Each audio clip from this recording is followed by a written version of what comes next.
ایک بات جو میں بہت عرصے سے کرنا چاہ رہا ہوں وہ ہے about the future of Pakistan. Pakistan میں رہنے والے لوگ بہت زیادہ مجھے پتہ ہے کہ نا امید ہیں. ہم نے 2022 کے بعد جو اکنامک برسٹ دیکھا وہ جو ہے نا انبیئربل تھا بہت زیادہ لوگوں کی وجہ سے. اس کی وجہ سے بہت زیادہ لوگ باہر گئے ملک سے چھوڑ کے بھی.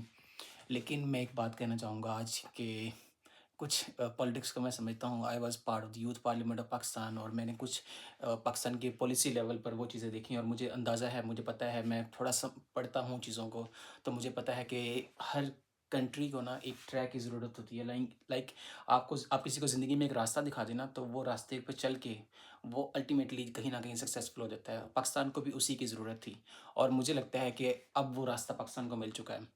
اوبویسلی ہماری پالیٹکس کے لحاظ سے ایک میجر پولیٹیکل پارٹی کا جو چیئرمین ہے وہ جیل میں ہے. لیکن میں آپ کو ایک بات کہوں گا کہ جو کچھ پولیٹیشینز ہوتے ہیں نا ان کے آنے سے نہ جانے سے نا کوئی اتنا فرق نہیں پڑتا. اس سے بہت زیادہ لوگ اختلاف کریں گے لیکن جو قومیں ہوتی ہیں نا ان کی زندگی میں نا یہ چھوٹے موٹے پولیٹیشینز آتے جاتے رہتے ہیں. تو میں تو صرف یہی کہہ سکتا ہوں. تو باقی 2025 میں پاکستان اور انڈیا کی وار سے پہلے میں نے یہ بات کہی تھی کہ اس کا بہت زیادہ پاکستان کو فائدہ ہوگا بیکاز پاکستان کو ایک نا جو ورلڈ لیول پر نا وہ ریکگنیشن نہیں مل رہی تھی جو ملی ہے, پھر اس کا دیکھا اپنے فائدہ ہوا. اور میں اب یہ سمجھتا ہوں کہ جو اس ٹائم پہ پاکستان کی کرنٹ پولیٹیکل لیڈرشپ ہے وہ جو ہے نا وہی ڈیسائیڈ کر چکی ہے کہ پاکستان کو اکنامکلی ٹھیک کرنا ہے. اور میں بھی یہ بات پہ یقین رکھتا ہوں چاہے لوگ مجھ سے اختلاف کریں کہ democracy is not the best system in the world. سو کچھ عرصے کے لیے پاکستان میں ڈیموکریسی اس طرح نہیں ہے تو مجھے لگتا ہے کہ اگر اکنامکلی ہم ایک بار اسٹیبل ہو جائیں یا ایجوکیشنلی ایک بار اسٹیبل ہو جائیں تو اس کے بعد یہ چیزیں بھی سارٹ آؤٹ کی جا سکتی ہیں. تو ویسے بھی دنیا میں آگے جا کے ڈیموکریسی کا کوئی فیوچر نہیں ہے تو میں اس کو بہت زیادہ لائک ویسے بھی نہیں کرتا سسٹم کو. تو اس کے آلٹرنیٹیوز ہو سکتے ہیں. تو باقی اکنامکلی دیکھیں کتنا زیادہ ملک ایک پٹری پہ چلا گیا ہے. جو 2022 میں کچھ لاسٹ پولیٹیکل پارٹی نے even I am part of that political party by the way. تو اس کے بعد لیکن جو ملک کے اندر حالات بنے اور پھر اس کے بعد اب کہیں جا کے اب ایک اسٹیبل پٹری پہ چلا گیا. جن لوگوں نے پاکستان میں انویسٹ کیا پاکستان اسٹاک مارکیٹ میں جیسے میں نے بھی خود انویسٹ کیا انہوں نے بہت زیادہ پیسے کمائے.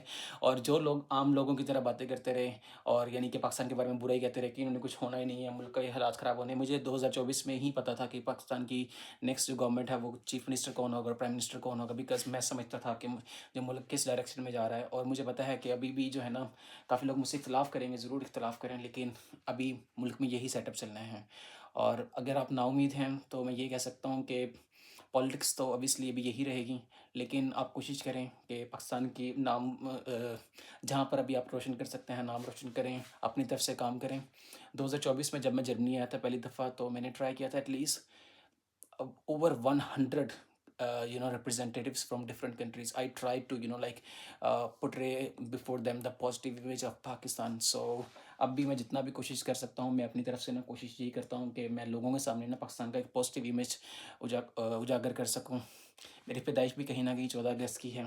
تو میں یہ کہہ سکتا ہوں کہ اگر آپ پاکستان میں ہیں تو پاکستان میں امید رکھیں, محنت کرتے رہیں اور کوشش کریں کہ اکنامکلی اور جو ہے نا ایجوکیشنلی پاکستان لوگوں کو ایجوکیٹ کریں کیونکہ میرے خیال میں اس کی سب سے زیادہ ضرورت ہے ملک کے اندر نا. تو نا امید نہ ہوں اور لیٹس سپوز ہم مل کے ہی کام کر سکتے ہیں بیکاز یہ جو ہے نا بہت لمبی جرنی ہے. تو 1993 میں جو ہے نا انڈیا کو جب LPG ریفارمز ہوئی تو اس کے بعد نا انڈیا ایک ٹریک پہ چلا گیا اور مجھے لگتا ہے کہ اس ٹریک کی نا پاکستان کو بھی ضرورت تھی اور اب فائنلی جو ہے نا اس ٹریک پر پہنچ چکے ہیں. اور ان شاء اللہ تعالیٰ یہ پاکستان کا لاسٹ IMF جو ہے نا پروگرام ہوگا, مجھے امید ہے اس بات پہ. تو ہم سب کو نا مجھے لگتا ہے کہ محنت کرنی چاہیے اپنے ملک کے لیے اور اپنے ملک کا جہاں پر بھی نام روشن ہو سکتا ہے ہم کریں اور نا امید نہیں ہونی چاہیے because I can see the long term future of Pakistan. اور مجھے چاہے میرے لوگ دوست مجھ سے اختلاف کریں چاہے جو مرضی ہوں لیکن میں جو جس بات کو ٹھیک سمجھتا ہوں میں وہی بات کہوں گا. تو I can see that there is a long journey ahead, but there is a beautiful future of Pakistan. Obviously, I'm currently living in Germany, but میں learn کر رہا ہوں اور میں ultimately I will be going back to Pakistan and will be serving my nation. So ہم سب کو محنت کرنی ہے اور ultimately I hope that we will have a bright future. Thank you so much.